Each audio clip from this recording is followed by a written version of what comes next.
ফাঁস হলো আদানির সঙ্গে বাংলাদেশের গোপন চুক্তি, বলছে ওয়াশিংটন পোস্ট। এরপর জানাবো ভুল কৌশলের মাসুল গুনছে আওয়ামী লীগ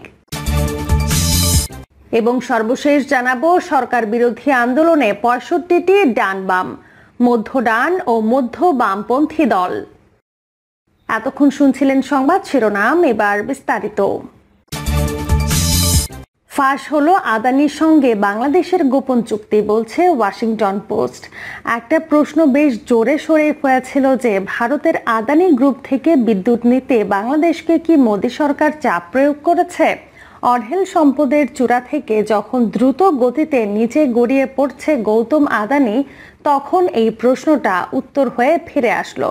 এখানে বলে রাখি, আদানি গ্রুপের 2টি ইউনিটে 1500 মেগাওয়াটের কয়লা ভিত্তিক বিদ্যুৎ কেন্দ্র আগামী 25 বছর মেয়াদে শুধু ক্যাপাসিটি চার্জ বা কেন্দ্র ভাড়া হিসেবে বাংলাদেশ সরকারের কাছ থেকে 1,08,361 কোটি টাকা বা $11 বিলিয়ন বেশি অর্থ নেবে।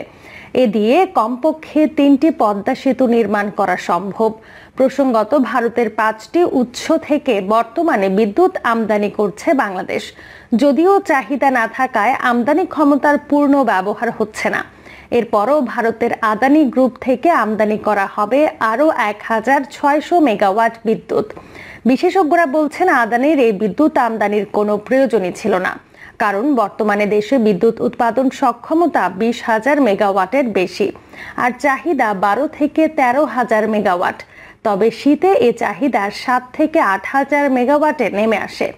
আবার সন্ধ্যার তুলনায় দিনে চাহিদা অনেকখানি কমে যায়।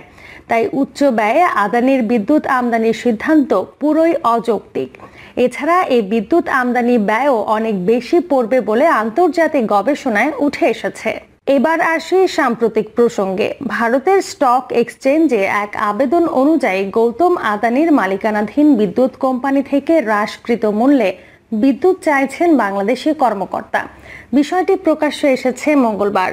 এর মধ্য দিয়ে ভারতের বিলিয়নিয়ার গৌতম আদানির বিপুল পরিমাণ স্ক্রুটিনির লক্ষণ বেরিয়ে এলো। যুক্তরাষ্ট্রের প্রভাবশালী পত্রিকা দ্য ওয়াশিংটন পোস্টের এক খবরে এ কথা লিখেছেন সাংবাদিক গেরি শি এবং অনন্ত গুপ্ত। এতে বলা হয়, সিকিউরিটিজ অ্যান্ড এক্সচেঞ্জ অব ইন্ডিয়ার কাছে এই বিষয়ে চিঠি পাঠানো হয়েছে 3রা ফেব্রুয়ারি। তা মঙ্গলবার প্রকাশ করেছে স্টক এক্সচেঞ্জ। এতে আদানি পাওয়ার ভারতের নিয়ন্ত্রকদের বলেছে যে লোভনীয় বিদ্যুৎ চুক্তি নিয়ে ডিসকাউন্ট বিবেচনা করতে আমাদের কাছে অনুরোধ করেছে বাংলাদেশ। 2017 সালে এই চুক্তি স্বাক্ষর হয়েছিল, কিন্তু তা বছরের পর বছর রয়েছে গোপনীয়তায় আবৃত। এই পাওয়ার পারচেজ এগ্রিমেন্ট চুক্তি 163 পৃষ্ঠার। গোপন এই চুক্তি ডিসেম্বরে হাতে পেয়েছে ওয়াশিংটন পোস্ট এবং তারা এ নিয়ে রিপোর্ট প্রকাশ করেছে। এই গোপন চুক্তির অধীনে দরিদ্র ও ঋণের ভারে জর্জরিত বাংলাদেশ আদানি প্রতিষ্ঠিত কয়লা চালিত নতুন একটি বিদ্যুৎ কেন্দ্র থেকে বিদ্যুতের উচ্চ মূল্য পরিশোধ করবে। গৌতম আদানি হলেন ভারতের প্রধানমন্ত্রী নরেন্দ্র মোদীর দীর্ঘদিনের মিত্র। তাদের কাছ থেকে যে মূল্যে বিদ্যুৎ কেনা হচ্ছে তা অন্যান্য বিদ্যুৎ কেন্দ্রের বিদ্যুৎ মূল্যের চেয়ে অনেক বেশি। উপরন্তু ক্রয় চুক্তিতে যেসব শর্ত রয়েছে তা অস্বাভাবিক। এর মধ্যে আছে কয়লার মূল্য বেঁধে না দেয়া। এর অর্থ হলো বাংলাদেশ উচ্চ মূল্য চার্জ করতে পারেন আদানি। তিনি নিজস্ব শিপিং নেটওয়ার্ক এবং কয়লা হ্যান্ডেলিং বিষয়ক পোর্টের মাধ্যমে এই বিদ্যুৎ কেন্দ্রের জন্য কয়লা আমদানি করবেন বলেই মনে হচ্ছে। 2015 সালে রাষ্ট্রীয় সফরে বাংলাদেশে যান ভারতের প্রধানমন্ত্রী নরেন্দ্র মোদী। এরপর আদানি এবং বাংলাদেশের মধ্যে স্বাক্ষরিত হয় পাওয়ার পারচেজ এগ্রিমেন্ট। সফরে ভারতীয় নেতৃত্ব বাংলাদেশ সরকারের কাছে বাংলাদেশে ভারতীয় ব্যবসাকে প্রবেশের সুযোগ দেওয়ার অনুরোধ করেন। সাম্প্রতিক সপ্তাহগুলোতে আদানির সঙ্গে এই চুক্তি নিয়ে অস্বস্তি প্রকাশ করেছেন বাংলাদেশি কর্মকর্তারা। স্থানীয় মিডিয়ার রিপোর্ট অনুযায়ী তারা এর শর্ত নিয়ে নতুন করে সমঝোতা প্রত্যাশা করেন। কিন্তু এ সপ্তাহে ভারতের নিয়ন্ত্রক সংস্থাগুলোতে লেখা চিঠিতে আদানি পাওয়ার বলেছে, বিদ্যুৎ কেনা বিষয়ে এই চুক্তি নতুন করে আলোচনা করা হচ্ছে না। এ বিষয়ে মন্তব্য করতে অস্বীকৃতি জানিয়েছেন আদানির মুখপাত্র বর্ষা চাইনানি। এমনকি অনুরোধ করলেও এ বিষয়ে তাৎক্ষণিক কোনো মন্তব্য করতে অস্বীকৃতি জানান বাংলাদেশের বিদ্যুৎ, জ্বালানি ও খনিজ সম্পদ প্রতিমন্ত্রী নসরুল হামিদ। ওদিকে সাম্প্রতিক বছরগুলোতে আদানির সম্পদ বৃদ্ধি পেয়েছে উল্কা গতিতে। ভারত সহ আন্তর্জাতিক ব্যবসা সার্কেলে তিনি সবার নজরে এসেছেন, কিন্তু কয়েক সপ্তাহে তার 7টি কোম্পানি পাবলিক ট্রেড করে মারাত্মক লোকসান খেয়েছে। বাজারে হারিয়েছে কমপক্ষে 10,000 কোটি ডলার। এটা হয়েছে যুক্তরাষ্ট্রের হিডেনবার্গ রিসার্চ প্রকাশিত 24শে জানুয়ারি এক রিপোর্টের পর। এতে তার ব্যাপক জালিয়াতির অভিযোগ করা হয়েছে। তবে এর বিরুদ্ধে অবস্থান নিয়েছেন আদানির শীর্ষ নির্বাহীরা। তারা বলেছেন, বিদেশি বিনিয়োগকারীদের সমালোচনা ভারতের ওপরও আঘাত এনেছে। গত বছর ওয়াশিংটন পোস্ট একটি তদন্ত করে। তাতে দেখা যায় আদানি পাওয়ার বিষয়ক প্রকল্প ব্যাপকভাবে আয়কর নীতি ভঙ্গ করেছে। আইন পরিবর্তন করা হয়েছে মোদি সরকারের অধীনে। এর ফলে এই বিলিয়নিয়ারের প্রতিষ্ঠান কমপক্ষে 100 কোটি ডলার সেভ করতে সক্ষম হয়েছে। ভুল কৌশলের মাসুল গুনছে আওয়ামী লীগ। দলীয় সিদ্ধান্ত মানেনি তৃণমূল আওয়ামী লীগের অনেক নেতাকর্মী। প্রথম ধাপের উপজেলা পরিষদ নির্বাচনে আওয়ামী লীগ সভাপতি প্রধানমন্ত্রী শেখ হাসিনার কঠোর নির্দেশনার পরও নির্বাচনী মাঠ থেকে সরেননি স্থানীয় এমপি মন্ত্রীর পরিবারের সদস্য ও স্বজনরা। সোমবার প্রথম ধাপের উপজেলা পরিষদ নির্বাচনের মনোনয়নপত্র প্রত্যাহারের শেষ দিনেও তারা মনোনয়ন প্রত্যাহার করেননি। উল্টো নানা যুক্তি দেখিয়ে নির্বাচনে প্রতিদ্বন্দ্বিতা করার ঘোষণা দিয়েছেন তারা। বিষয়টি নিয়ে আওয়ামী লীগের ভেতরও এক ধরনের অস্বস্তিকর পরিস্থিতি তৈরি করেছে। বিশেষ করে দলের 2 জন প্রেসিডিয়াম সদস্যের ভূমিকা নিয়েও কেন্দ্রের মধ্যে অস্বস্তি লক্ষ্য করা যাচ্ছে।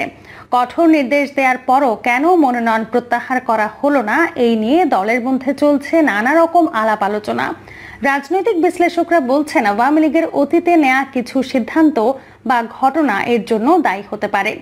উদাহরণ দিয়ে কেউ কেউ বলছেন, গাজীপুর সিটি কর্পোরেশনের সাবেক মেয়র জাহাঙ্গীর আলমকে একাধিকবার দলীয় শৃঙ্খলা ভঙ্গের জন্য বহিষ্কার করা হয়েছিল, কিন্তু পরে আবার তাকে দলে ফিরিয়ে আনা হয়।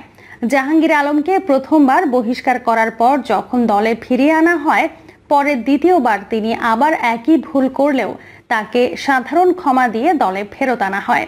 বিষয়টি সে সময় আওয়ামী লীগের অনেক তৃণমূল নেতাকর্মী ভালোভাবে নেয়নি। রাজনৈতিক পর্যবেক্ষকরা বলছেন, মেয়র জাহাঙ্গীরের মতো একাধিক ঘটনা অতীতে আওয়ামী লীগে ঘটেছে।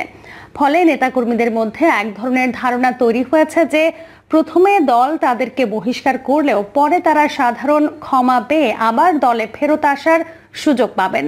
আর সে কারণে দলের নির্দেশনা থাকলেও সেটা অমান্য করে তারা উপজেলা নির্বাচনে প্রার্থিতা প্রত্যাহার করেনি বলে মনে করেছেন রাজনৈতিক বিশ্লেষকরা। তাছাড়া স্থানীয় রাজনীতিও নিয়ন্ত্রণ করে এমপিরা। সেখানে এমপিরাই যখন তাদের পরিবারের সদস্য ও স্বজনদের মনোনয়ন দিচ্ছেন, তাহলে তো কোনো কথাই নাই। অতীতে আওয়ামী লীগ শৃঙ্খলা ভঙ্গের জন্য কঠোর পদক্ষেপ নিলে দলের চেইন অব কমান্ড এভাবে ভেঙে পড়তো না। আওয়ামী লীগকে এখন ভুল কৌশলের মাসুল গুনতে হচ্ছে।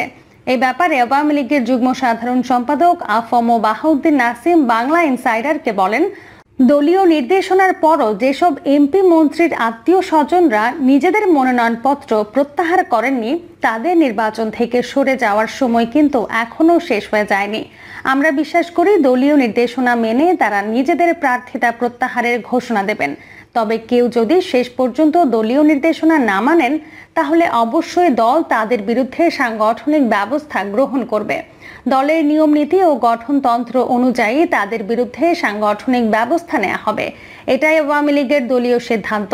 তিনি আরো বলেন, কেউ যদি জাহাঙ্গীর আলমের বিষয়টি থেকে অনুপ্রাণিত হন, তাহলে তিনি ভুল করছেন। এরা অচিরেই রাজনীতিতে হারিয়ে যাবে। দলের সিদ্ধান্ত লঙ্ঘন করে বা গঠনতন্ত্র উপেক্ষা করে কেউই এখন পর্যন্ত রাজনীতির চরম শিখরে পৌঁছাতে পারেনি। বরং যিনি দলের প্রতি অবিচল থেকেছেন, দলের সিদ্ধান্তকে মান্য করেছেন, দলের আদর্শ থেকে বিচ্যুত হননি, তারা ধাপে ধাপে রাজনীতিতে উন্নতি করেছেন, দেশের জন্য অবদান রাখতে পেরেছেন, জনগণের নেতাতে পরিণত হয়েছেন, রাজনীতিতে অমরত্ব লাভ করেছেন। সরকার বিরোধী আন্দোলনে 65টি ডান বাম, মধ্য ডান ও মধ্য বামপন্থী দল বর্তমান সরকারকে অগণতান্ত্রিক, অনির্বাচিত ও স্বৈরাচারী বলে উল্লেখ করে বিএনপির স্থায়ী কমিটির সদস্য নজরুল ইসলাম খান অভিযোগ করেছেন, প্রকৃতপক্ষে নির্বাচিত সরকার ক্ষমতায় নেই, বাংলাদেশে গণতন্ত্র অনুপস্থিত। প্রকৃতপক্ষে গণতন্ত্রকে হত্যাই করা হয়েছে, আর নির্বাচন প্রক্রিয়াকে দূষিত নয়, নষ্টই করে ফেলেছে সরকার। তিনি বলেন, ডান বাম, মধ্য ডান ও মধ্য বামপন্থী ৬৫টি দল এই সরকারের বিরুদ্ধে আন্দোলন করছে। নজরুল ইসলাম খান বলেন, এই সরকারের বিরুদ্ধে বাংলাদেশের ৬৫টি ডানপন্থী, বামপন্থী, মধ্য ডান ও মধ্য বামপন্থী রাজনৈতিক দল ঐক্যবদ্ধভাবে যুগপৎ আন্দোলন করছে। তিনি আরো বলেন, বাংলাদেশের মুক্তিযুদ্ধ বলুন, স্বৈরাচার বিরোধী আন্দোলনে বলুন, সব গণতান্ত্রিক আন্দোলনে শ্রমজীবী মানুষের উল্লেখযোগ্য ভূমিকা ছিল। এই মুহূর্তে চলমান গণতান্ত্রিক আন্দোলনকে বেগবান করার জন্য একদিকে যেমন ছাত্র সমাজের অংশগ্রহণ জরুরি, অন্যদিকে শ্রমজীবী মানুষের অংশগ্রহণ জরুরি। প্রিয় দর্শক, এই ছিল এখনকার সর্বশেষ সংবাদ। আপডেট সব সংবাদ পেতে চ্যানেলটি সাবস্ক্রাইব করে বেল আইকনটি ক্লিক করে রাখুন।